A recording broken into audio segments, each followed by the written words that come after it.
Hello everybody out there in YouTube land, my YouTubers, subscribers, and Facebook group friends and Facebook friends who have found their way to this video. Please like and subscribe the video, comment and like, and follow the instructions if you're a YouTuber below the video to put the URL together and access the Facebook group where the videos are available uninterrupted, segmented, but in 1 hour lessons usually, and also there's the opportunity to apply for membership in my group and these free guitar chart videos. So today we're going to have a lesson. It's going to be, cumulative.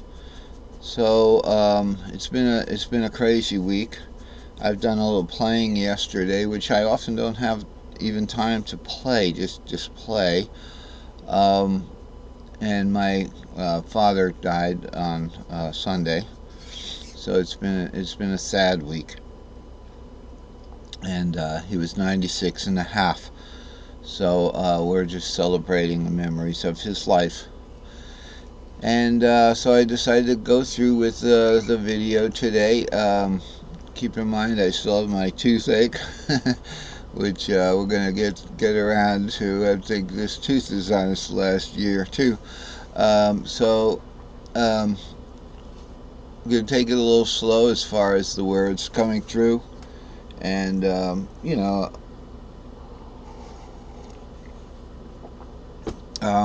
that should be good for people who need to know what's going on. A lot of sometimes when I do check the comments, one gentleman was confused. He said it was the most confusing guitar lesson he ever had, and that's easy. The most confusing guitar lesson I ever had, I think, was from a jazz guitarist over there in Austria. Because it's just once they start playing it, guitar is so difficult to see, whereas piano you can see it's all laid out.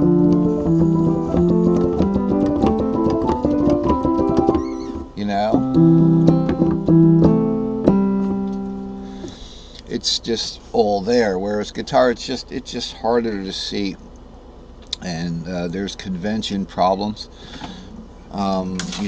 Is this going down? Is this going up? I look at the bottom string as the low string because, and by the way, I'm C tuned, down C tuned, so you're here. Down D tuned, down C tuned. Okay, so it goes C, F, B flat, E flat, G. It's still a little out of tune, but I did tune it. And now, of course, I still look at these strings as the E string, the A string, the D string, the G string, the B string, and the high E string. That's how I look at them, and that's how I'll refer to them if there's any confusion. So what I've been doing when I'm playing, it's different than when we're teaching. And we have the modes here, up here on the chart here, and we're going to be looking at chart 314 and 315 today. Okay, so without further ado, let's look at the title. Chart 314, modal long pattern chord shapes. For pattern up and down substitutions and modal minor root 3/6 triad long cage bound arpeggios. And then we're also going to be looking at chart 315. Okay, and that is what happened. This is why I'm showing you this. Now we have root 3/5/6 patterns.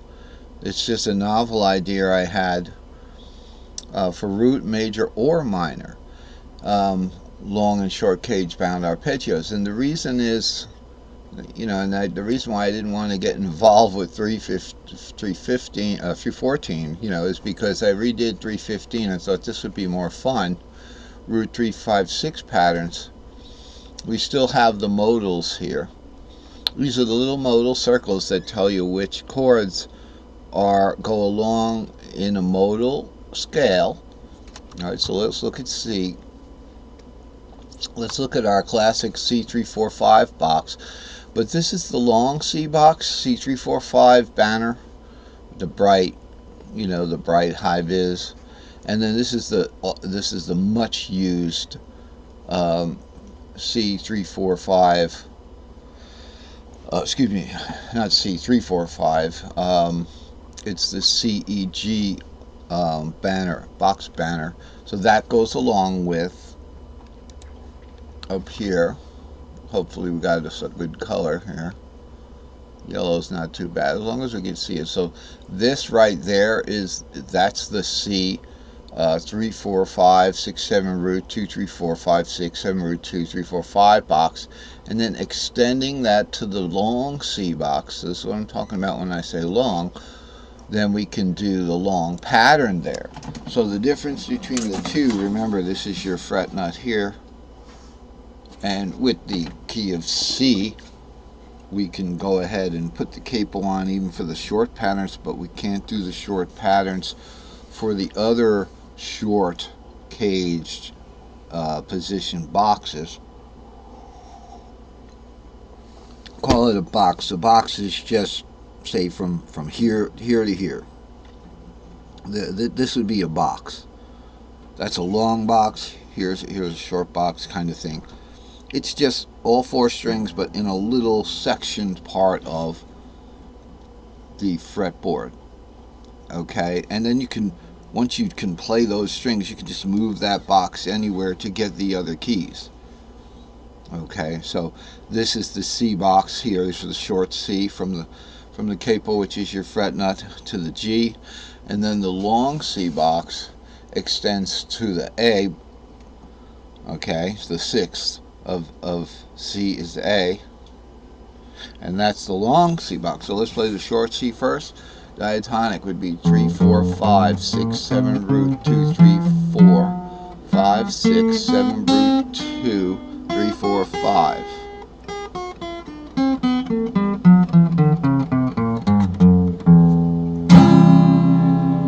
Okay, there's the C. Now when we look at the modal, we go around in an increasing pentatonic scale. So now these inversions aren't correct. I'm just going to play this. It'll be C. It's going to start pretty low. Well, it doesn't have to. So we can do it like in second inversion. Usually things come out in second inversion. Notice this 5 root 3 here. Those are the correct notes for that. Okay, and then this R up here would be middle C. So we would have a C-shaped C, a D minor shaped D minor, an E minor shaped E minor, and then on the guitar we have an E shaped F. Now let's look at those two. Here's our E minor shaped D minor, and here's our E shaped F. Okay, so that's what we just played. And then G shaped G, of course. And then A minor shaped A minor. So we're going to do the whole thing in familiar chord shapes. How do we fit familiar chord shapes elsewhere on the fretboard? It can get suspenseful. And then we have the Dean Martin plus 7. Sounds like Dean Martin in a 6-pack, something like that.